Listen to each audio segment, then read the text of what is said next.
começo a minha fala rememorando junto com vocês um período bastante significativo no contexto brasileiro e bastante atual, inclusive. Eu me refiro aqui ao ano de 2013, onde a história brasileira foi marcada por um conjunto de expressões, um conjunto de manifestações nas quais, ou dentre as quais, acredito que vários de vocês participaram, seja com a bandeira, seja com cartaz, ou mesmo a partir de um acompanhamento indireto nas redes sociais, na internet, na televisão. Me refiro aqui às grandes manifestações que tomaram as ruas brasileiras no ano de 2013 e ficaram conhecidas como Jornadas de Junho ou Primavera Brasileira. Esse movimento acabou entrando para a história e traz para a gente uma série de pistas para entender um pouco de como a constituição do cenário democrático brasileiro acabou sendo marcado historicamente por esse fenômeno. Obviamente que eu não quero fazer aqui uma análise profunda sobre esse movimento, mas uma característica central é muito importante para a gente efetuar uma análise desse cenário. E aqui eu me refiro à forma como esse movimento se organizou, se estruturou, se mobilizou efetivamente. E um elemento central foi justamente a internet, as tecnologias da informação e da comunicação, as redes sociais. E é interessante perceber que o que aconteceu em 2013 havia sido estudado há tempos por outros pesquisadores, e todos esses pesquisadores apontavam que não existia ressonância alguma entre o movimento que acontecia, por exemplo, nas redes sociais, na internet, e, obviamente, aquilo que acontecia nas ruas, aquilo que acontecia periodicamente, ou poderia acontecer, por exemplo, em manifestações. Essa dissonância que muitos pesquisadores apontavam foi, obviamente, por terra em 2013. Só para ilustrar para vocês o que a gente vivenciava antes de 2013, em 2008, aconteceu um movimento chamado Fora Sarney, no falecido Orkut ainda. E esse movimento amelharava milhares de pessoas, milhões de pessoas, discutindo temas, criticando, propondo alternativas. Contudo, quando existia algum tipo de proposição para que ele fosse às ruas, fosse às praças, nenhuma dúzia de pessoas conseguia ser mobilizada para que isso de fato acabasse acontecendo. Ou seja, ele efetivamente ficava preso na internet, ficava preso, a indignação ficava presa nas redes sociais. O que acaba sendo interessante e marcante no caso das manifestações de 2013 é que as pessoas saem do Facebook. O movimento de fato sai da internet e vai para as ruas, toma as ruas. E é um movimento com várias vozes, com várias ideias, com várias propostas, várias demandas, tão diversas quanto criativas. E, obviamente, acaba sendo interessante para que a gente entenda esse cenário, que eram manifestações sobre o transporte, sobre serviços públicos, sobre qualidade da educação, a qualidade da saúde. E, obviamente, permeando tudo isso, nós temos a demanda mais gritante, que é uma demanda por mais participação, uma demanda para que as pessoas tivessem suas vozes, de algum modo, atendidas como um clamor colocado para o próprio Estado. Essas demandas e esse episódio como um todo coloca para a administração pública, coloca para a democracia brasileira um conjunto de desafios. Um conjunto de desafios que ainda tem que ser digerido, ainda tem que ser trabalhado, mas obviamente se faz cada vez mais central que seja considerado. Começando pelo cenário democrático, vale a pena a gente entender que a democracia no formato como está hoje ainda é entendido como um campo de disputa. Um campo de disputa onde conceitos diferentes e a própria prática dela podem ser significadas e ressignificadas. É interessante perceber, por exemplo, que Amartya Sen defende e argumenta que a democracia é a grande conquista da humanidade no século XX. Para a gente tentar ter um pouquinho da dimensão do que significa isso para todos nós. Obviamente, ainda estamos muito longe daquela aspiração revolucionária que era a democracia logo no começo de sua história. Ainda estamos muito distantes de uma efetivação do que era aquela democracia. Podemos dizer, talvez, de modo até um pouco triste, que a democracia na atualidade se apresenta ou se resume, a grosso modo, ao voto. Que ela se apresenta e se resume, a grosso modo, ao sufrágio. Isso é muito pouco, muito pouco. Considerando a democracia enquanto o poder, de fato, o controle, o governo, que deveria ser exercido pelo povo, para conduzir todos os seus desafios, todas as suas demandas, junto ao Estado, a gente tem muito que caminhar para fazer de fato essa democracia sair dessa estrutura rasa, dessa estrutura por vezes rasteira, e de fato ser convertida em algo que tenha potencial para transformar na sociedade. Hoje a democracia acaba sendo muitas vezes lida apenas enquanto a sua forma. Se eu tenho sufrágio, se eu tenho voto, tenho democracia. Como eu disse, é muito pouco. A democracia vai além do voto. Ela precisa ir além do voto. Ela vota, obviamente, indo além e entendendo que, por exemplo, esse além inclui efetivamente a participação da sociedade, a participação dos cidadãos, a participação dos atores que compõem a sociedade como um todo, trazendo problemas, trazendo soluções e construindo coletivamente essas alternativas. Isso acaba sendo interessante. É perceber a democracia não só enquanto forma, mas também enquanto forma e também enquanto conteúdo. E isso é central para que a gente consiga superar e mesmo entender um pouco dessas manifestações que acabaram acontecendo e tomando o Brasil em 2013. É fundamental que a gente entenda, por exemplo, que a democracia precisa ser democratizada, como diz Boaventura de Souza Santos. Talvez uma democracia mais intensa, uma democracia nas falas de Boaventura que vá da cama à fábrica. Óbvio que a gente tem um percurso muito grande para caminhar enquanto sociedade, enquanto coletivo, para que isso de fato se converta em uma realidade. Do mesmo modo que esse desafio é posto para toda a sociedade brasileira quando discute democracia a partir do prisma e do advento do movimento em 2013, a própria administração pública também se depara com um conjunto de desafios absolutamente interessantes e absolutamente urgentes.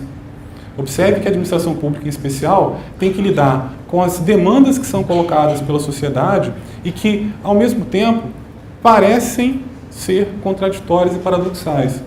Observe, a sociedade pede mais agilidade, mais velocidade, menos burocracia.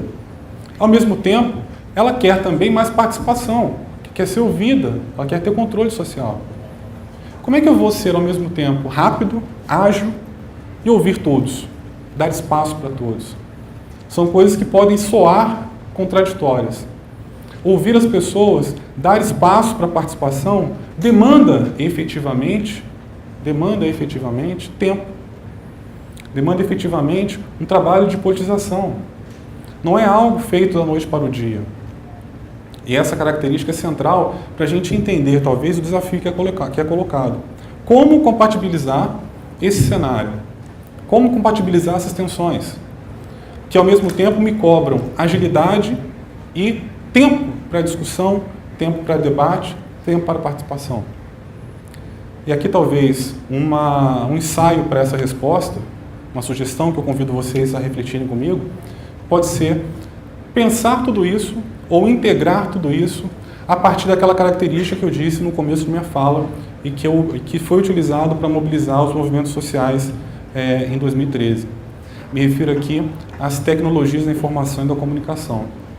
Talvez, empregando tais técnicas no âmbito da gestão pública, a gente tenha condição de dar voz para mais pessoas, temos condição de ampliar a capilaridade daquela ferramenta e, desse modo, trazer aquela informação para que a minha decisão pública, obviamente, fique de acordo com aquilo que a sociedade quer. As tecnologias da informação, a internet em especial, pelo seu formato de comunicação, carregam em si esse potencial, que muitas vezes é subexplorado. As tecnologias da informação, quando combinadas, por exemplo, com essa ideia de democracia e participação, ela pode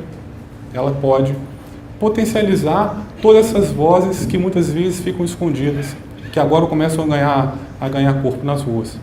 Essa potencialização, efetivamente, essa concretização, efetivamente, pode se dar a partir dessas tecnologias. E aqui, obviamente, eu não me refiro a uma tecnologia mercadológica, pura e simplesmente. A tecnologia que eu penso aqui, e o que eu trago para a gente refletir, é a tecnologia social, uma tecnologia aberta, o software livre, que tem um caráter muito ligado com o próprio modelo de democracia que eu acabei de comentar. Uma democracia mais democratizante, uma democracia de conteúdo, que tenha efetivamente condição de trazer para todos nós, de trazer para a sociedade, uma lógica de construção coletiva. Esse é o modelo que pode ser empregado para a gente pensar numa transformação social e pensar, inclusive, numa inovação social, integrando democracia, participação e tecnologias. Podemos pensar numa inovação social. E, mais uma vez, aqui eu não me refiro a uma inovação mercadológica, mas uma inovação que tenha, na própria cidadania, atores centrais para a sua constituição. A inovação aberta, que seja porosa, por exemplo, aos diferentes olhares, porosa, por exemplo, aos diferentes problemas, entendendo que não só um conhecimento científico é que vai construir alguma realidade nova, alguma realidade de fato transformadora. O próprio conhecimento popular, quando combinado com o conhecimento coletivo, tem condição de trazer soluções muito efetivas para os problemas que a gente vivencia no nosso cotidiano, para problemas que nos afligem há tempos. Essa característica acaba sendo central para a gente pensar nessa transformação, para a gente pensar nessa mudança de realidade. E para tentar ilustrar tudo isso, eu gostaria de conversar com vocês sobre 3 experiências bem interessantes que fazem essa combinação. A primeira delas é o orçamento participativo digital. O orçamento participativo é uma ferramenta da década de 80, na qual as pessoas inseriam ideias, faziam discussões sobre o orçamento municipal. Só para ilustrar, ou só para deixar claro para todos, é a partir do orçamento municipal que a prefeitura, que as cidades executam, obviamente, a sua ação pública.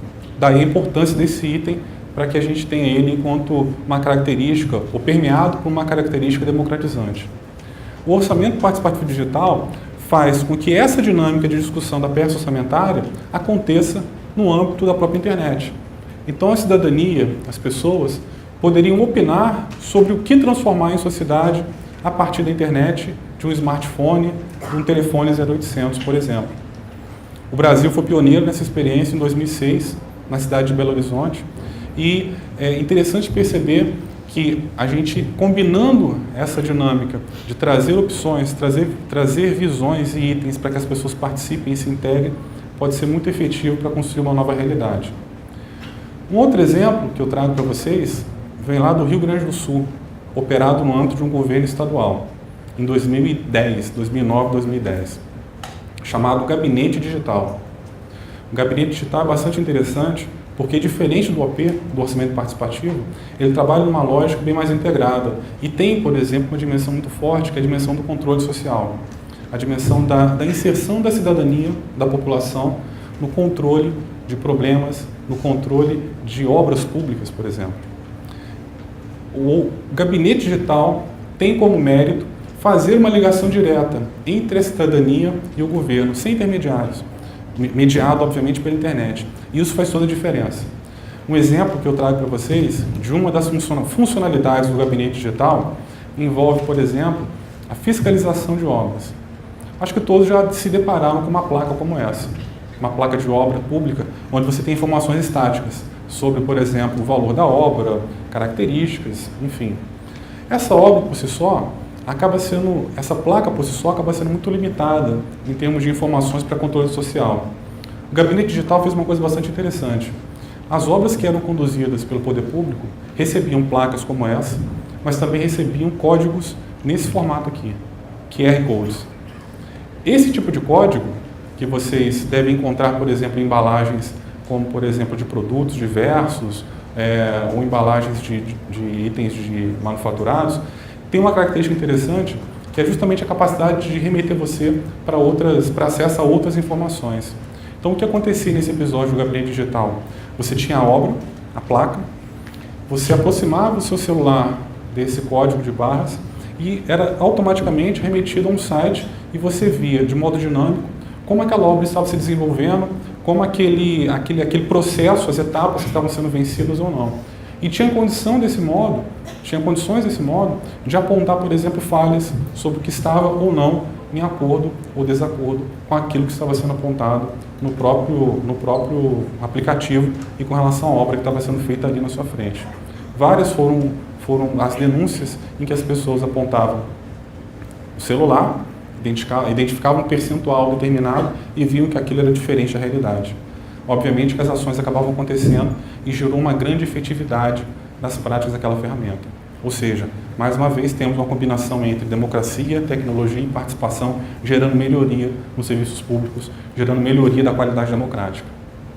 Uma terceira experiência, um pouco mais combinada ou integrada com essa lógica, envolve o chamado laboratório vivo ou laboratório social.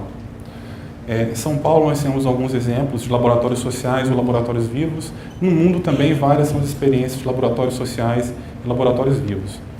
Os laboratórios sociais integram cidadãos, integram empresários, integram organizações do terceiro setor, universidades, técnicos da prefeitura, do poder público, enfim, todos discutindo coletivamente um problema público. E o que é interessante é que a participação se dá de modo voluntário, as alternativas são criadas a partir da dinâmica colaborativa estabelecida entre as pessoas. A própria participação nesse ambiente é feita e definida pelos participantes, gerando o que a gente chama de meta-participação.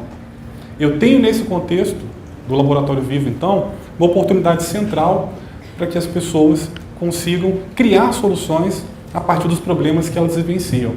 Ou seja, as pessoas podem pensar problemas sociais, discutir coletivamente e fazer um processo de coprodução do bem público, na qual todos são atores reconhecidos como iguais, todos são atores reconhecidos com voz, todos são atores reconhecidos com capacidade de pensar soluções para os seus problemas.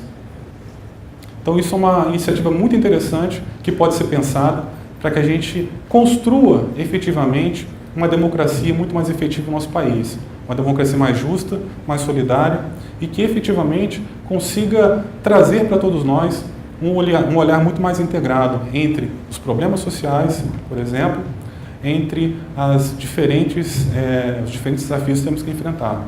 Vários foram os produtos saídos de experiências como laboratórios digitais, softwares, processos, dinâmicas, enfim. E tudo isso nos dá a esperança de uma clareza bastante interessante de que quando integramos democracia, participação e tecnologia, temos condições plenas de fazer uma transformação na sociedade. Temos condições plenas de fazer uma democracia mais efetiva, pois a democracia pode e deve ir além do voto. Obrigado, pessoal.